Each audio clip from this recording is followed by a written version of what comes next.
Hunter x Hunter Episode 34. Bago ka lang dito, hindi ba?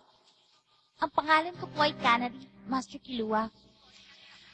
Canary. Kung gano'n, para sa'yo to. Marami pong salamat sa inyo. Pero hindi ko po matatanggap yan. Bakit naman? Tanggapin mo na. Masaya na po ako at gusto nyo ibigay sa akin yan, Master Killua. Tanggalin mo na yung master. Iluwan na lang itawag mo sa akin. Hindi maaari. Isa lamang ako tagapagbantay. At si Killua ay aking master.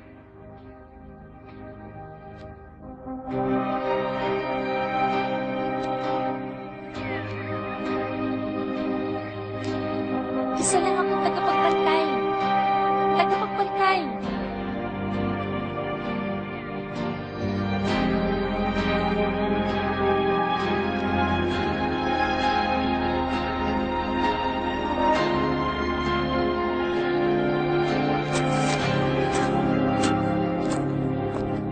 Ha?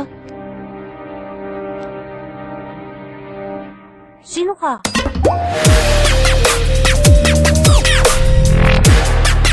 Ako si Gon. Nandito kami para makita si Killua. Ang kasama ko, siya si Leorio. Kumusta? Si Kurapika. Gusto naming bisitahin ang inyong mansion dito. Malis na kayo. Ha? Ang kinatatayuan nyo ay sa pribadong lugar. Hindi kayo maaaring pumasok na walang permiso. Teka, ang tinatanong lang namin ay ang pangalan mo. Mali naman yata kung hindi mo sasagutin yun. Hindi ako interesado sa kung ano man ang sasabihin nyo. Kaya umalis na kayo. Ano? Ikaw talaga? Sandali lang, Leorio. Huminahon ka muna. Mayabang ang kulot na to eh. Ulitin ko ang sinabi ko. Umalis na kayo.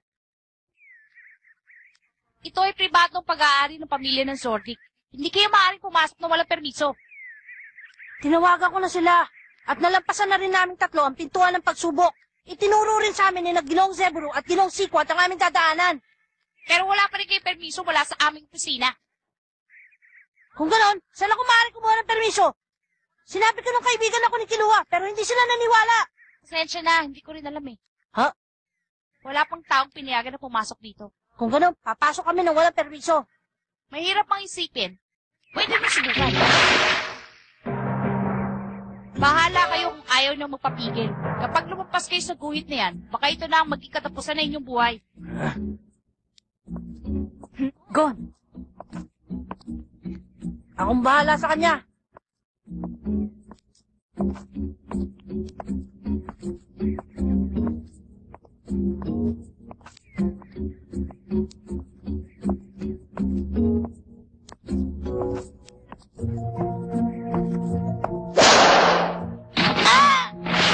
Gon!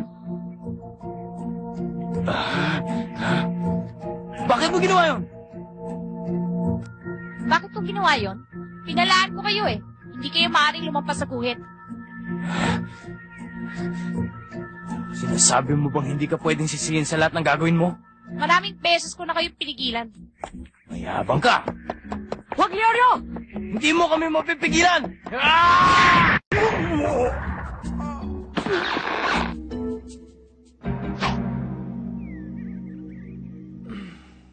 Since this is your first time here, I'll let you off with a warning. But next time, you won't be so lucky. Sa guhit, huwag kang lalampas.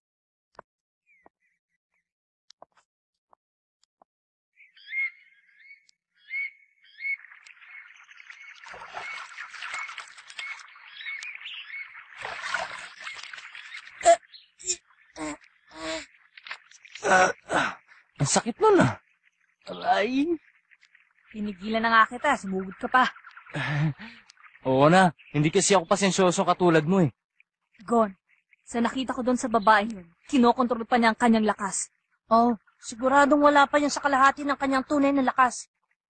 Anong sinabi mo? Kinukontrol pa niya ang kanyang lakas? Kung gusto niya talaga tayong tapusin, dapat nung simula pa lang ay ginamit niya ng talim ng kanyang baston. Pero hindi niya ginawa yun at binigyan niya lamang tayo ng babala. Bakit kaya? Merong naikwento sa akin si Ginoong Sikwat. Makalipas ang ilang taon, may isang blacklist hunter na pumunta dito. Nagsama siya ng maraming tao. Lahat sila naubos at wala ni isang nakarating sa mansyon. Ang may gawa kaya nun ay ang babaeng yon. Gon, Ganun naman pala nangyari. Bakit sinugod mo pa siya? Yung Blacklist Hunter nga maraming kasama eh. Tayo pa kaya natatatlo lang. Papantay mo na lang sa babaeng yun. Mabuti pa, ang gawin na lang natin ngayon ay subukan natin uli. Teka, sandali lang. Baka naman gusto mo mag-isip ng ibang paraan para malampasan natin yung malahalimaw na yun.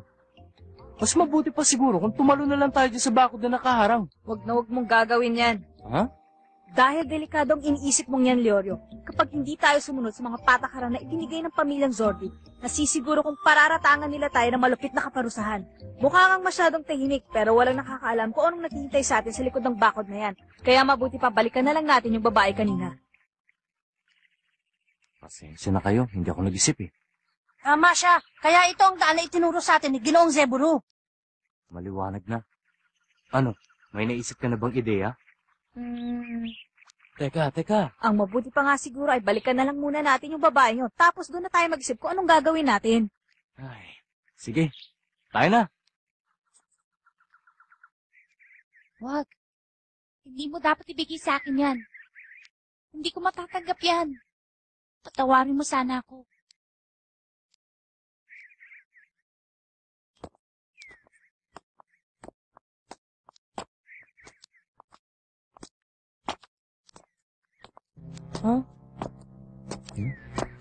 Anong problema, Gon? Tingnan nyo, hindi ba kay Kiluwa yun? Sigurado may nangyari dito. Oo, mahirap isipin na maihulog lang yan ni Kilua.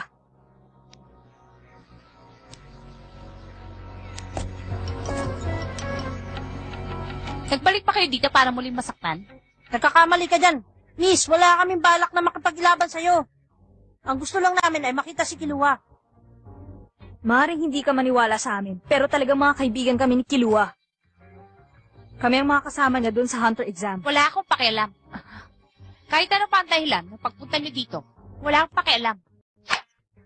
Sinusunod ko lang ang utos ng aking mga master. Wala nang iba.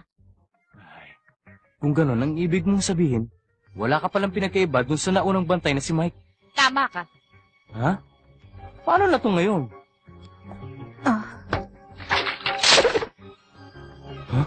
Yung una ay isang babala, at hindi na raw yung masusundan. Naintindihan ko.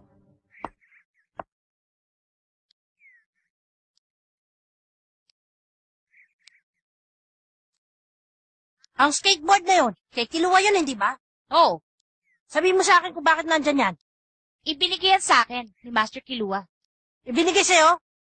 Bakit? Wala akong alam na dahilan. Basta ibinigay niya sa akin. Hindi ako naniniwala sa sinasabi mo, bata. Ingat na ingat siya dyan. Kaya imposibleng ibigay niyan sa isang katulad mo. Kung pag-iingat lang ang gusto mong malaman, simula nung bata pa siya, alagang-alaga na niyan.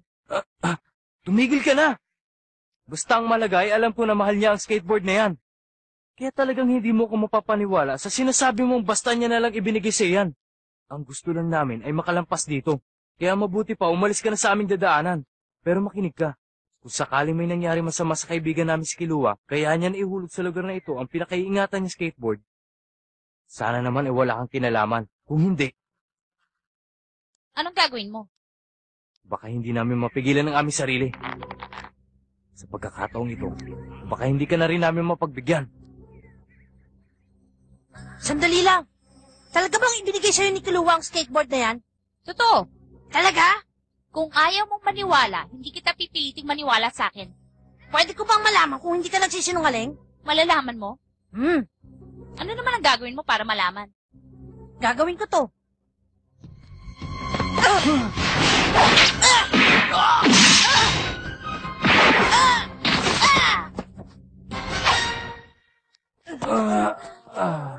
Kinontrol mo na naman ang sarili mo. Akala ko ba wala nang pangalawang pagkakataon? Nabigo lang ako. Dahil kayong dalawa ay may pabihirang bilis. Pero siguro ay alam nyo na hindi ito ang nararapat na lugar para sa inyong tatlo. Kaya umalis na kayo.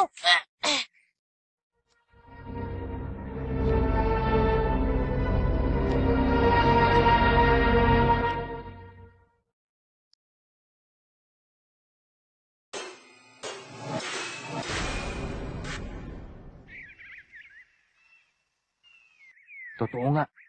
Pinipigilan lang niya ang kanyang lakas. Oo, pero ibang klase ang kakayahan niya.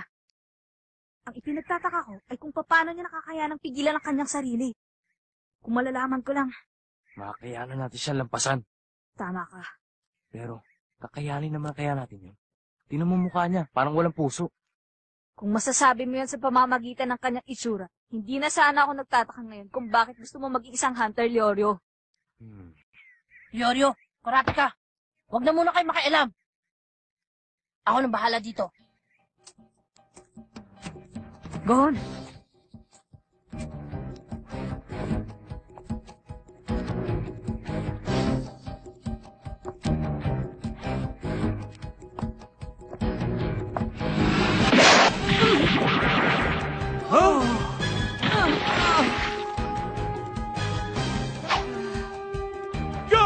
Are you all right?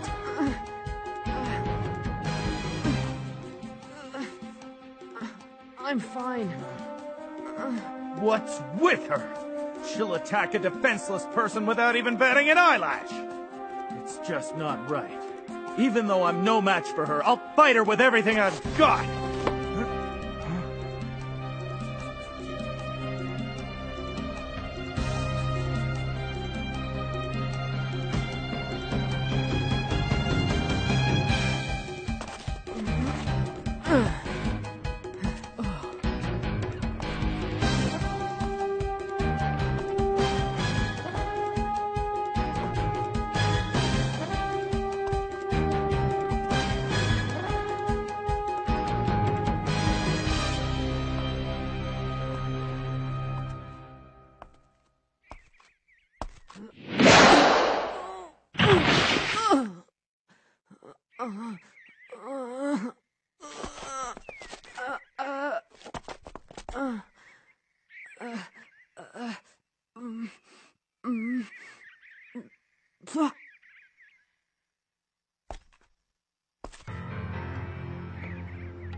I've got dirt in my mouth. It's getting hard to tell my blood from my spit.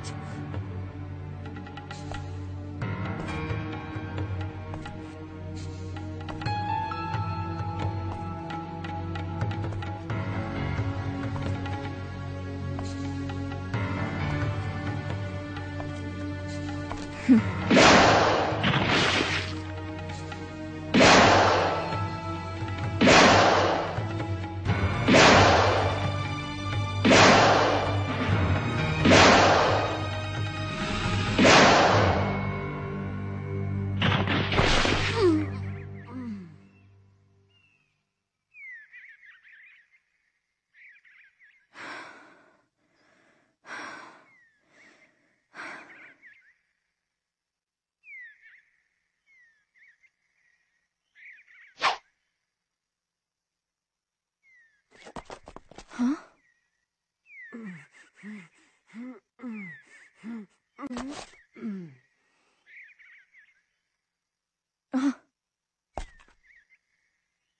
Enough. You have to stop. Please, don't.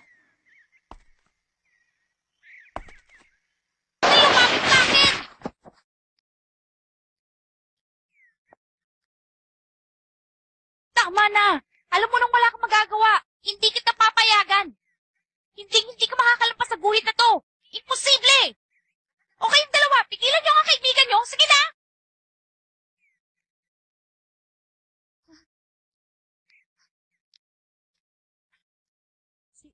Sino ka ba? Ano? Hindi mo pa sinasabi sa akin. Kaya, sino ka talaga? Isa ako sa mga baguhang tagapagbantay sa lupain ng pamilya ng Zordic. Ang iyong pangalan? Ano? Sabihin mo. Isa akong baguhan na tagapagbantay ng lupain. Hindi na nila ako binigyan ng permisong sabihin yun. Pero, hindi ka rin naman nila pinagbawalan. Tama ba ako?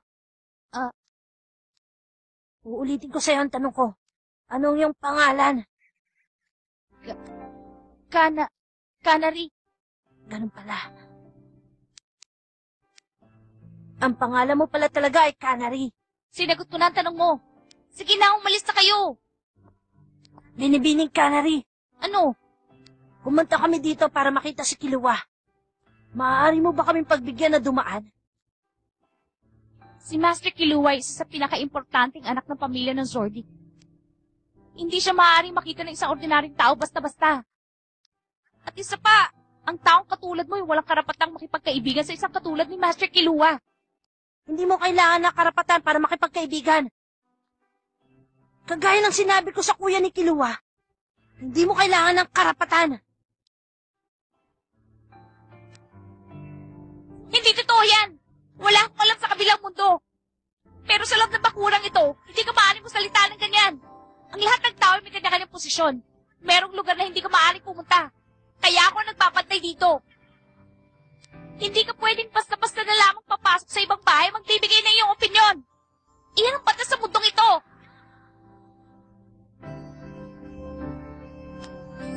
Binibining Canary. Huwag kang lalapit! Yung kwento mo, tungkol doon sa skateboard na binigay ni Killua, parang nagsisimula na akong maniwala.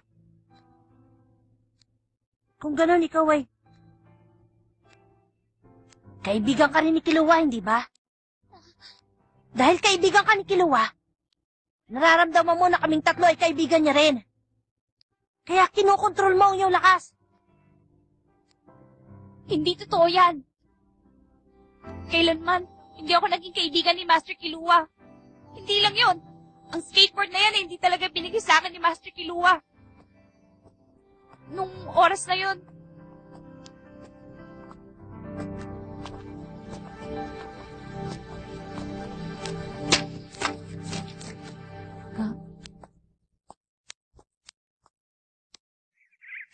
nabitawan lang ni Master Killua ang kanyang skateboard.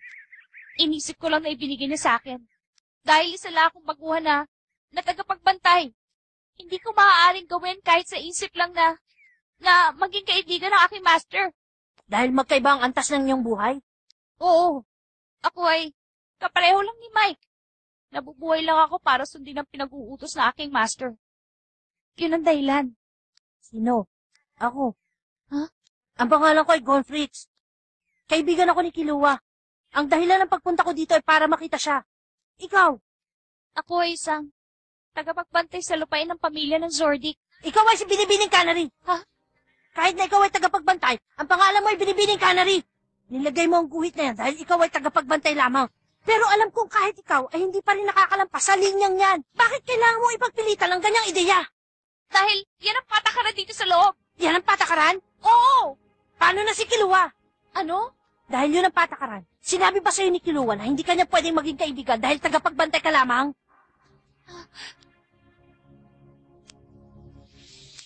Bago ka lang dito, hindi ba? Ang pangalan ko ay Canary, Master Killua. Canary. Ganon. Para sa'yo to. Marami pong salamat pero hindi ko po maaaring tagapin yan. Bakit naman? Gapin mo na! Hindi po. Masaya na po ako at gusto niyo ibigay sa akin yan, Master Killua. Tanggalin mo na nga yung master. Inuwan na lang yung tao mo sa akin. Hindi nga po maaari. Isa lang ako tagapagbantay at si Killua ay aking master. Huwag ka naman ganyan. Pwede ba kita maging kaibigan? Pasensya na po kayo, Master Killua. Isa lamang po ako tagapagbantay. Ay.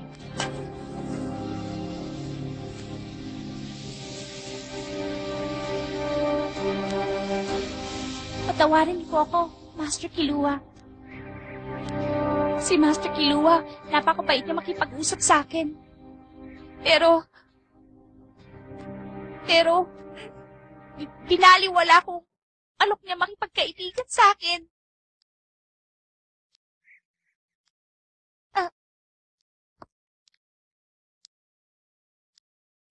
Kita mo, hindi ba madali lang?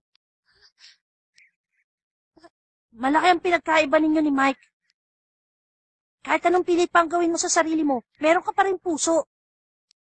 Nung marinig mo ang pangalang Killua, at sa tuwing binabanggit mo ang Master Killua, ang mga mata mo ay bigla na lamang umaamo. Utang na loob. Tulungan niyo ako. Si Master Kilua. Para niyo ng awa. Ha?